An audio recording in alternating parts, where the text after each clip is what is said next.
Welcome to our first series of VR 360 conversation here in Davos. We are going to be joined by a very great panel. We're going to be discussing the challenges of innovation in a fragmented ecosystem. And first we'd like to introduce the panel. Rahul Chandran. I'm the director of the Global Alliance for Humanitarian Innovation. It's a real pleasure to be here, Olivier. Thank you for having us and for doing this. Thank you. Kochi. Hi, I work for UNICEF and the Innovation Group. Niggli. I'm the head of Society and Innovation at the World Economic Forum. Great. Thank you very much for joining us for this first edition of the 360 conversation. The word innovation has been considered in the humanitarian sector kind of a buzzword for quite a while, but actually we are here demonstrating that actually it's more than a buzzword, it's part of a process and through which challenges linked to the response to humanitarian situation can be improved, impact can be increased, dignity and efficiency can be gained. And this is where in this context we were very interested to hear from you. Which concrete examples have you come across last year about effective innovation? Erika? Sure. Actually, I'm going to give some examples from the private sector and how they're delivering social value and social good.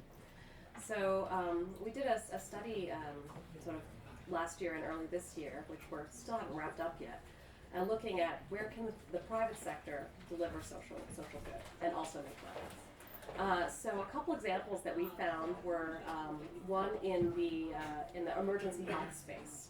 So specifically looking at trying to get people by ambulance to hospitals. So there's a startup in Nairobi called Flare, which has synchronized all of these different sort of numbers that you can call for an ambulance, and sort of gives you a price point. And you buy into it beforehand for a set amount, so you don't when you have to go to the hospital and have an emergency happen, you don't have to choose between paying for the ambulance or paying for your care, because you already have that insurance of having bought into it beforehand.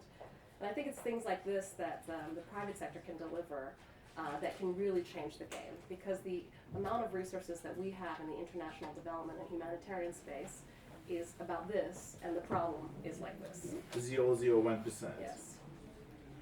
Interesting. Nick? So let me take a different tack and talk a little bit about some innovations in how you bring partnerships together. And I know UNICEF is working on this, but this year is the 18th anniversary of GAHI, the Global Alliance for Vaccination and Immunization. And Bill Gates is here to celebrate that with Seth Berkley on Thursday. But GAHI since 2016 has been running an innovation program called Infuse, which it's an ecosystem play. It's trying to figure out new ways to connect private sector players and innovators with local communities who are determining their own need and how to deliver to populations, particularly the last mile problem that many providers have, with funding sources and kind of a global overview of how to support that innovation. And companies like Niggli, who work in the cold chain logistics, and it's an Internet of Things innovation approach, have been supported through this program, and it's really uncovering huge opportunities, not just to find those great ideas, but then to make sure they inspire other innovators around the world, and hopefully then save more and more lives every year. Thanks. This is actually a very interesting segment to the next question we had around how do we create and foster an ecosystem where innovation collaboration can flourish. And this is very much linked to this idea of inspiring, creating this ecosystem. Rahul? On the innovations, I guess, that I've seen, the ones that I've seen that interest me the most aren't actually humanitarian. It's the letter from the CEO of BlackRock that came out last week saying that companies must be accountable to greater good. That will change our world. We don't quite know how, but it will. It's the movements we've seen of women and young people in particular reclaiming their political voice and saying that I will shape political institutions. That will change humanitarian response, it will change conflict. It will make sure that we do nothing for people without people, because they won't stand for it anymore, and I think that's a wonderful thing. And the third for me is this, it's a little thing called paperfuge. It's a little paper centrifuge that you can use to separate blood and diagnose malaria and a few other diseases. And I'm a big fan of simple tech sometimes. I think that we have complex problems. I think sometimes there are just little solutions that make things better, and that it is an obligation on us in the innovation world, those of us with the buzzword in our titles, to make sure that we're not just looking for sort of glamorous technology that will, I don't know, liberate humanity, but also stuff that will make people's lives better for people who need their lives to be made better. And this is really about scale. And scale is the essence of also finding solutions that could work for the many. And thus the relationship with an ecosystem where this innovation can flourish. Erica, you want to come in on this? So I think that, sort of building on my earlier point, is we need to be working far beyond the usual paradigm. So not just with the donors that normally fund agencies like UNICEF in emergency response, for example, but also with the private sector. One of the sort of examples that I've seen, which I think illustrates this point, is we, in partnership with Facebook last year, they opened up their data to us during the Zika crisis. And we were able to see from that data that who was concerned about Zika where. And what we were able to see was actually that women were completely overwhelmed by messages and kind of felt paralyzed by the amount of messages they were receiving from all areas. And men were actually driving the conversation, and they wanted to know, how can I protect my family? And so that completely changed the way that we approached communication in Brazil. We were able to target men, and then also, be able to be very location specific. So we went from a 16% acceptance rate of our messages to 82%. And we, instead of reaching 60,000 people, we were able to reach 4 million into just the space of a week. And it's this kind of partnership. There's no way we could do that by ourselves. But through partnership with a group like Facebook, bringing our core assets together, we were able to do something pretty spectacular. That's actually very interesting because we are here in Davos, which is all about collaboration, improving the state of the world. How do you, Nick, see this collaboration effort to foster innovation? I think, Erica, it's a great example of how sectors and interests can come together. And this is the 48th annual meeting here in Davos, and 48 years ago, Professor Schwab founded this and started this on his idea of the multi-stakeholder principle. The challenge here is that we talk about partnerships the way we talk about innovation, as if it's a kind of a magic thing we can just invoke by putting it in our titles or saying we've got a committee on this, etc. Partnering is really hard. Partnering is a skill. Partnering is something that you need to invest in, and partnerships fail, and you need to accept that they fail and that not all partnerships are meant to be. But you have to keep trying and keep going. So I guess one of the big thing for me is the more people who can invest seriously, the more organizations that can invest seriously in partnering and understanding, therefore, what it is you need to do to feel comfortable to open up your data set, or what kind of skills you need to have within your team to then analyze that and manage it in a kind of a safe way, and then how to learn from the success and failures of others. I think that's the kind of where a lot of organizations need to be putting their time and energy. And I'm really excited to see organizations across the UN system, such as like ITC, investing in kind of innovation lab approaches, which consciously are trying and failing and experimenting with different partnership approaches, and drawing on experts in partnering as well in building up their skills. This mentioning the risk and the acceptance for risk and failure and learning from failure is also something that Rahul, you're from a system perspective looking at as well. Yeah, it's an interesting question. GAHI has as part of its obligations and its mandate to help foster the humanitarian innovation ecosystem. And we wonder a lot, how do we translate that from discourse to reality? And I think for us it's actually become quite simple. One is get concrete, talk about real things, do real things, link that conversation to action. The second is sort of get ethical. I think that part of what we see in order to enable partnerships to flourish and succeed and to withstand failure, which happens, and I think it's a critical point, is you need a set of ethical principles. We need to be guided and shaped by standards for responsible innovation that then enable us to find partnerships that work. And the third is evidence. we need a lot more evidence on what works. We talk about innovation again in the abstract, we talk about partnership in the abstract. Partnerships fail, partnerships succeed. Why are they succeeding? What are we able to do that allows us to deliver more? And the more that we're able to look at ourselves, I think, honestly and candidly and talk about that, the more that we'll find pathways to success. Thanks. We just welcome Nicolas Niggli, who just arrived. He was stuck in a train. Yeah. There's a lot of snow in Davos. Nick, we were just talking about a few examples of what really struck you in terms of innovation last year, but we are moved on into how to create an ecosystem that can foster innovation. Could you tell us a bit more of it, coming from a Geneva region where a lot of innovation are happening? Sure. First of all, apologies for being late. I was stuck and then I ran. But I still lack an innovation bringing me, per drone, perhaps dropping me where I need to Holograms go. So will have been a good way. Maybe that's another way to go. So apologies for being late, but I'm very happy Welcome to to be the a part of conversation. the conversation. Maybe just to make a link to what I just heard, ethics and repairing a fracturing world, and Professor Schwab also started talking about this qualitative easing, and I think this is a brilliant term. What stuck to me in 2017 was really the emergence of this sanitation economy. We have this urgency, this emergency about how many people still can't have access to proper sanitation. How do we tackle that? And it seems that there is a business response to that. It requires many stakeholders to sit together, and this is the sort of thing which typically in Geneva can happen with businesses, but also sustainable finance, the UN, obviously international organizations, the toilet board, working together with companies to essentially deliver for the many. I think that is about, as you said, ethics. It's about putting technology and technological progress and innovation, at the heart of how we move forward inclusively.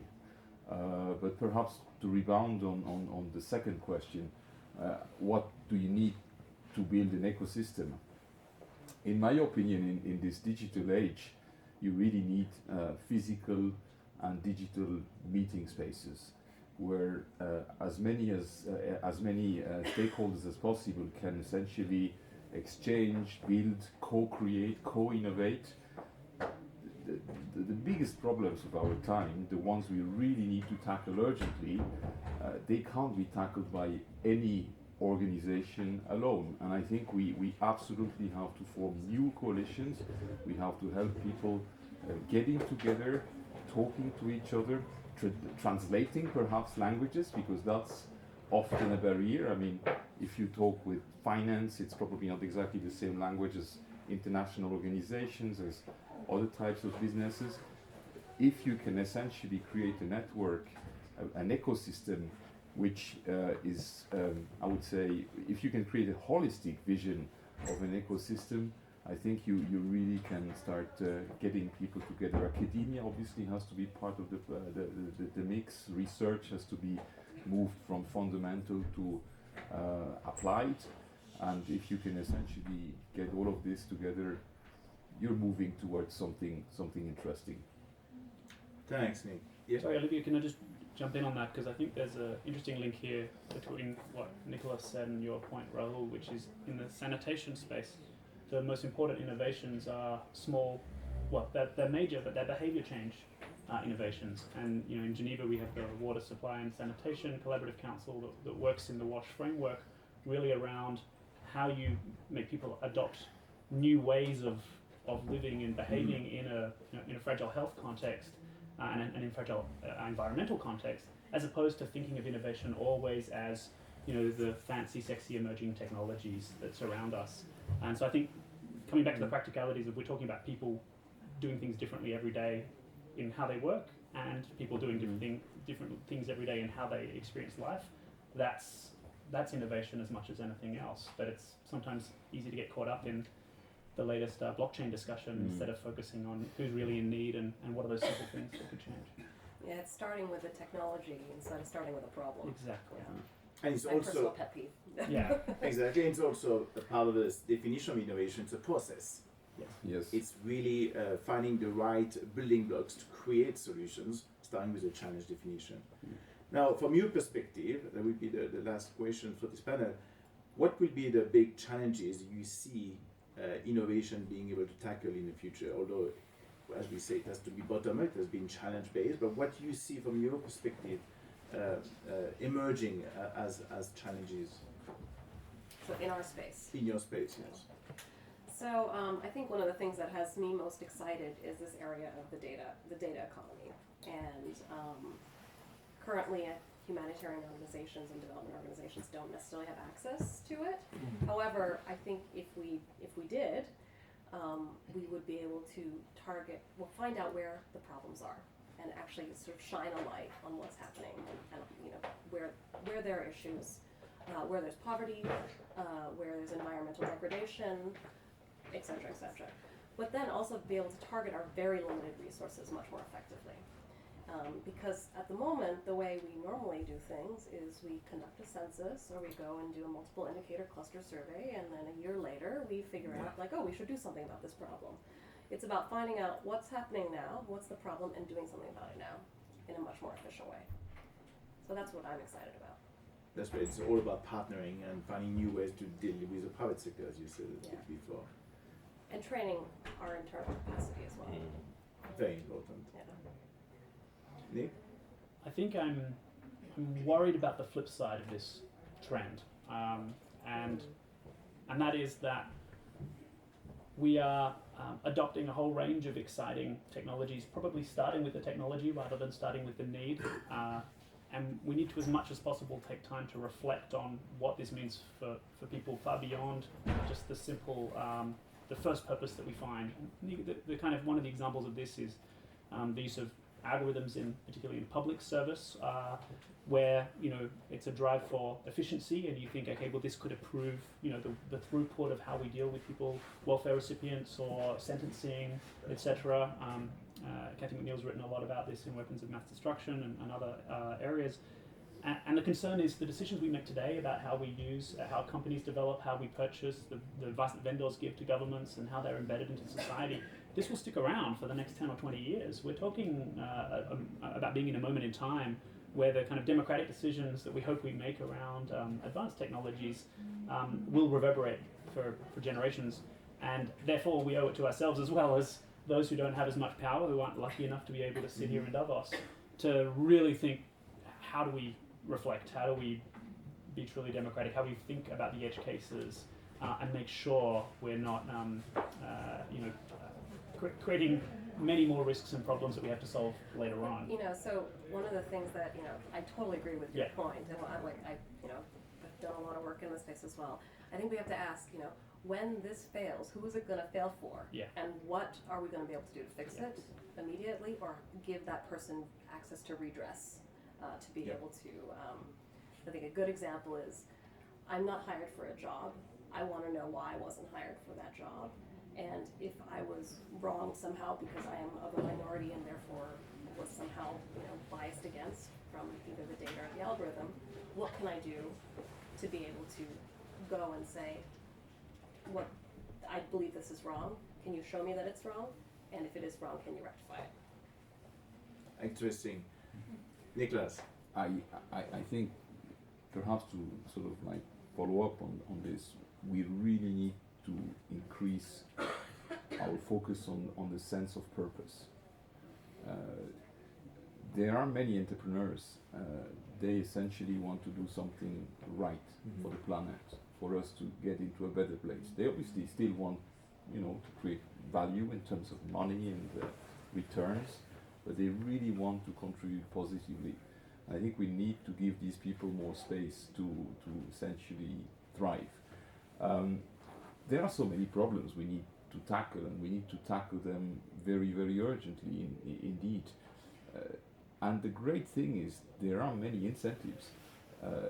Investors start to ask for something different. ESG is really, really coming strong. ESG plus standards are coming up stronger. So finance will have to play a much bigger role. In my opinion, there is a space there to innovate much more than we have up to now. We need also to link financial centers, which are essentially routing for sustainability. And then we essentially have to try to find ways to get into these spaces, these big markets which are going to open from now to 2030 when it comes to implementing the SDGs. I think the Business and Sustainable Development Commission in the UK has estimated new business opportunities to be worth about $12 trillion up to 2030. It's very exciting. People should essentially get into there. There are lots of opportunities in health, in data, but also in energy, renewable energy solutions, clean tech. All of these things, plus obviously cyber security, are issues where, at least in my view and from a Geneva perspective, I see very, very strong opportunities indeed. But again, it has to be collaborative. It has to be people coming together and essentially doing things in a group. That's how we are going to move from incremental type of innovation to breakthrough innovation, and we really need to change speed. I'm sure you all agree here. Absolutely. Rahul? You know, if you define innovation expansively, the power of people to come together and change and renew, I don't think there's really a limit on the power of womankind. I think mankind its track record is a little less convincing. Very concretely in the humanitarian sector, though, I'm interested in the space around education, because I think that that's something that we let down children around the world. Children continue to miss more than 3 months of education on a regular basis, and frankly, I think that's intolerable. It's shameful to all of us. We have to do something about it, and there's an opportunity there for us to get together, in part because nobody really ever objects to educating children. It's easy in that sense. It's hard as a problem, but we can do something about it. Look, I worry about the lack of innovations in governance and governance institutions and their inability to keep up with technology. And from algorithmic biases to sort of, there's these discussions on open algorithms. They terrify me, the idea that we will let algorithms loose in the wild. I want kill switches on things. I'm a little bit old-fashioned, I guess. I'm worried about unfettered innovation. I think that is irresponsible innovation almost by definition. And it's why I want codes of conduct and ethics and ethical standards. And I think the community needs to come together around that and understand that in constraining ourselves, we will actually liberate ourselves to do more and achieve more. But I'm not sure we have crossed the threshold where that is the inclination. I worry that actually the pursuit of wealth creation has its allure. And who am I to say that it doesn't? Well, thank you very much for these last words. We're going to Ending on a downer. Sorry. let's embrace innovation, disruptive innovation, incremental innovation, done in a very ethically and principled fashion. But there is hope that through innovation we will find a solution to the big challenge that we face. And as you say, Nicolas, the SDGs 2030 are upon us. We need to embrace partnership, we need to embrace collaboration. The process of innovation is the path towards achieving these SDGs. Thank you very much for our first VR 360 conversation. Thank you very much. Thank you.